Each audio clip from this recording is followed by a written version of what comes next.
So my problem started when I was, well, I was in a school which was a Catholic school, and because basically I wasn't a Catholic, I had to go and start all over in a new school.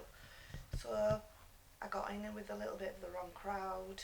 Um, I met somebody when I was 14, 15, and he was 13 years older than me, and we got in a relationship. It wasn't brilliant relationship. There was violence and there was drugs. At that time, 14-year-olds, it was your ecstasy, your LSD, things, party, recreational, what they say, drugs at that point. Um, and while we were all at school, they had like a built like a bed and breakfast where we used to just all go in. So we would, and they were older. They could get us the alcohol for the weekends, etc., etc. Um, so by the time I was 16, um, I was playing netball at quite a high standard, and I was concentrating on that a lot.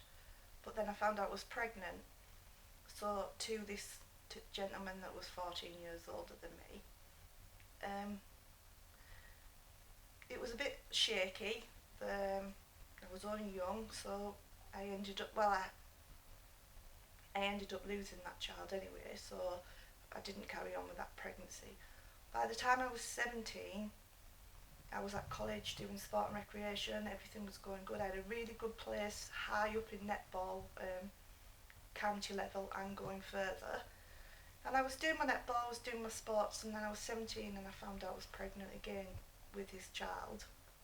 So by that time the party drugs for me was wearing off. Like I'd been there, done that, and my initial thought was a house, a garden, a family, go to work, and everything be happy and rosy. So I got the house, and the area was not a very nice area. What the council put me in at 17-year-old, young family breakdowns, and so I moved into this house, and he moved in with me with our daughter, and there was violence. He was doing drugs with the next door neighbour. I was going to shop, and they were next door neighbour was coming in and taking my food, and it just started going really bad from there.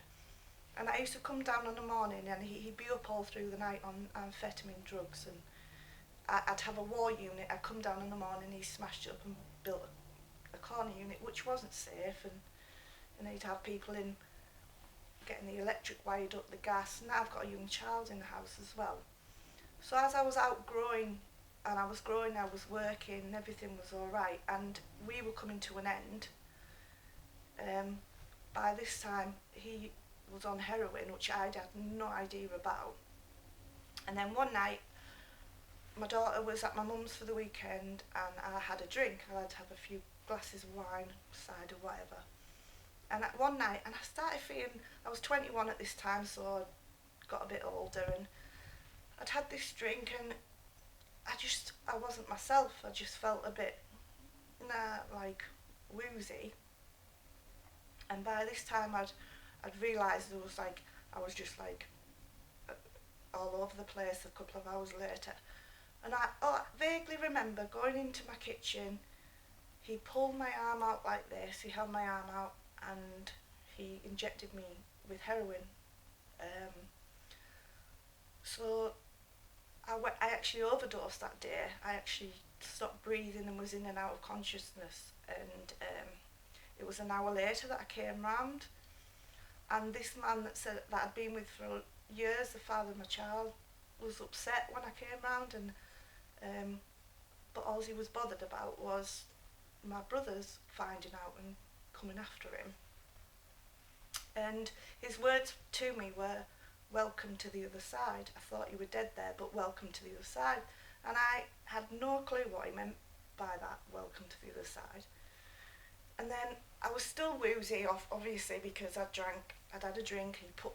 I found out later it was temazepam liquid. It's like a sleeping tablet drug, which you take, and it will make anybody woozy. So I'd had that, And then for the next couple of days he continued to inject me with heroin, and I'd just be in my bedroom, and I'd be coming up and down the stairs, and I just remember thinking, oh gosh, I hate this feeling, what is this? By the end of the week my body needed it, and the next thing I've got people who I don't have a clue who they are coming in my house with him. I'm starting to rattle, so now whatever they have I need. So it was just just chaoticness all around. And within 6 months, um, I lost everything. He'd ran me up. He'd ran me up. I had people come to the house with guns, car windows going in, back windows going in, and I'm still a kid myself at that age, and I have my daughter in, and then within 6 months I lost the house. The rent was meant to be getting paid, it wasn't, and it just, I was left literally with a 2-year-old daughter and a car, which I had no license or anything for. It was his car, but that's all I was left with. So I moved into this lady's house. I didn't have a clue who she was. I was too scared to go to my parents, which, looking back, it was the biggest mistake. I should have gone to my parents because they would have brought me straight in. So I ended up living in this house, drugs everywhere, chaoticness. And then I went and stayed at my friend's one day for my mum, and I just said, look, I can't do this anymore, basically. I told her what I was taking, so I went straight back to my parents. They did try locking me in for 7 days, but by then I was on that drug, and that took over the whole of Helen. Me no longer existed. You need that drug. So I moved out. They locked me in for 7 days. I escaped on the 7th day. My body couldn't take it no more. I found a bottle of rum, a bottle of vodka. I drank all that just to try and take this pain of rattling away, and I just couldn't. So I escaped, and I went to where I knew the people in the area that was doing drugs. My daughter stayed there. So then that was a long battle then of now trying to see my daughter, which absolutely, that did break me because I had to leave her there, and she's my baby.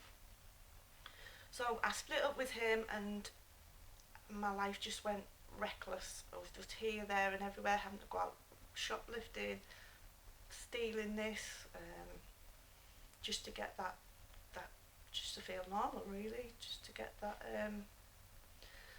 Then that led to another relationship, which was even worse. I mean, he was something I didn't know about. He was a little bit older again, but it all come out.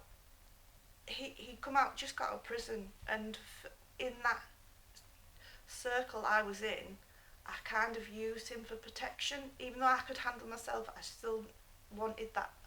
So I ended up with him, and I found out I fell pregnant pretty quick with him.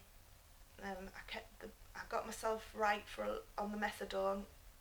Biggest mistake I've done, going on that stuff, because it's worse than heroin. Got myself a little flat, fell pregnant, and the violence was just unbelievable. I found out he was ex-IRA, and he was just off.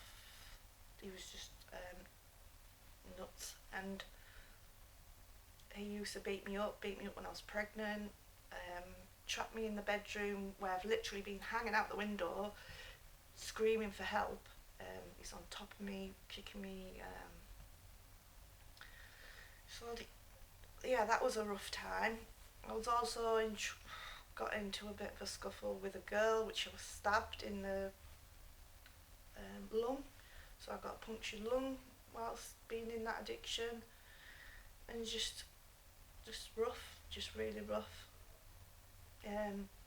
So then we had fights with social services because at 7 months pregnant, I was literally still on the crack cocaine and the heroin, methadone and everything, and I couldn't see a way out. I really couldn't. Then we arguing with social services. He's just violent again, saying no one's taken our child. So my mum came to the social services meeting, and she said, look, I'll speak to your dad, see if you can move back home.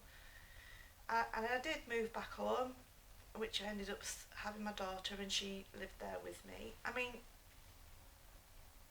it was good, but it wasn't ideal because obviously I'm an adult and I need my own space, but where I only have my bedroom. So it was tough, it was difficult, and plus having to hide my addiction from my parents. Where are you going? I want you back at this time. So I was very felt smothered a little bit, because going to the shop, where are you going? How long are you going? And it's just not normal, is it really? So I struggled a bit there. Meanwhile, still having to go out and shoplift and different things like that to get the drugs. And then, whilst I was in addiction, in between those relationships, I'd met my husband, who is now my husband, and in 2003, he went to a Christian rehab in Scotland, and 15 years later he came back to the area, seeing me still in addiction, doing the same thing, and he told me about this rehab. There's a Christian rehab called Hope House in Wales, and I've never been offered rehab while going through the system, lifeline appointment, go and get your methadone, get your prescription, and it's tough because you're arguing with them and they want you to cut down, and it's just, once you're in that cycle, you you are literally a number, and it's really tough because they've got their expectations, of guidelines they've got to follow, but being addiction is chaotic. You don't know what one day is going to be to the other, and it's so up and down. So he came back and he told me about the rehab, and this was in September 2017 at 10 o'clock at night. I entered Wales rehab, and it was the hardest thing I've ever done, because although I was living at my parents and I wasn't homeless or anything, but I was still going through the addiction, having to shoplift, explain where I was going, and that was tough. It's still leaving my family, my two girls especially, my two daughters.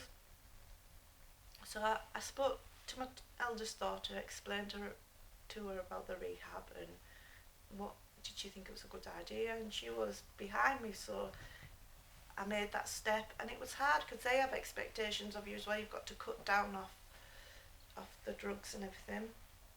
And my husband took me to a church up in Harrogate, and when we got there, it was a school hall, and they just put some seats out, and I was sat there, and the man was speaking, and I'm looking at my husband, and I'm looking at the girl that sat next to me.